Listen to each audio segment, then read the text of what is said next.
राधे राधे गुरुजी। राधे राधे। मैं गुरुजी ये पूछना चाहता हूँ कि दुनिया का मालिक होकर बाली को व्याधा की तरह क्यों मारे? अनुज बधू भगनी सुत नारी इन्हें कुदृष्टि विलोकत जोई जाको बधे कोई दोष ना होई।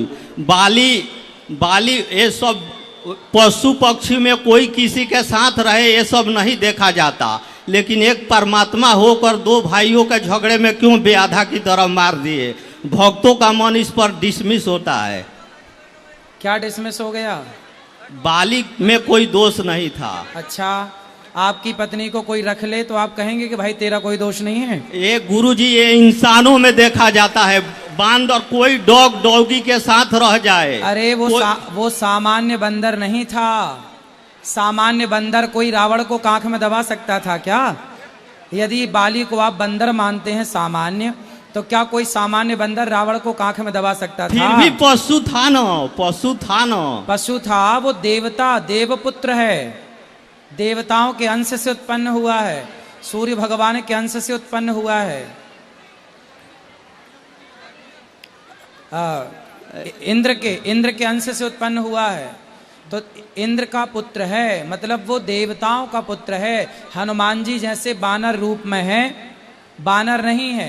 हनुमान जी जैसे बानर के रूप में है, बानर नहीं है। गंगा नदी के रूप में है, नदी नहीं है।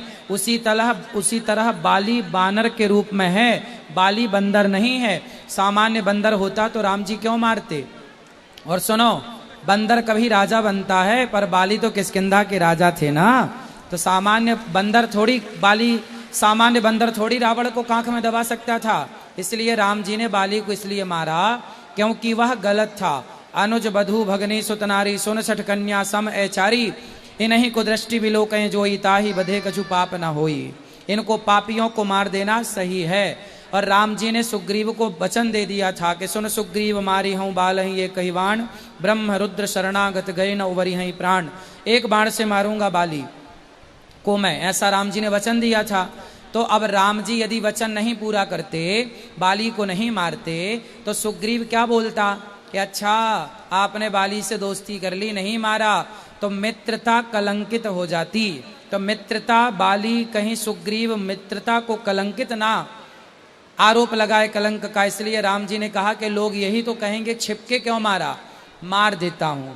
यदि राम जी बाली को ना मारते तो सुग्रीव क्या बोलता कि आपने तो मेरे से कहा था कि मैं मारूंगा और नहीं मारा।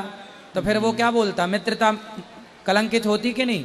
कलंकित होती। फिर या तो मित्रता को बचाओ, तो या फिर आप सवाल करते। तो भगवान को पता था कि कलयुग में आप सवाल करोगे। भगवान को पता था कि 2024 के 12 सितंबर को आप ये सवाल करोगे 6:30 बजे।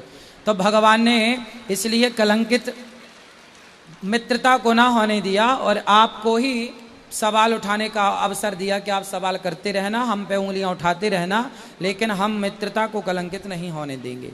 राधे राधे गुरु। क्या समझ में आया ये बताओ? समझ में आया कि भगवान जो मरे थे सही किए थे। हाँ, अब सही है ना? हाँ सही है। अब तो गलत नहीं है? नहीं, फिर सही है। राधे राधे गुरु। राधे राधे।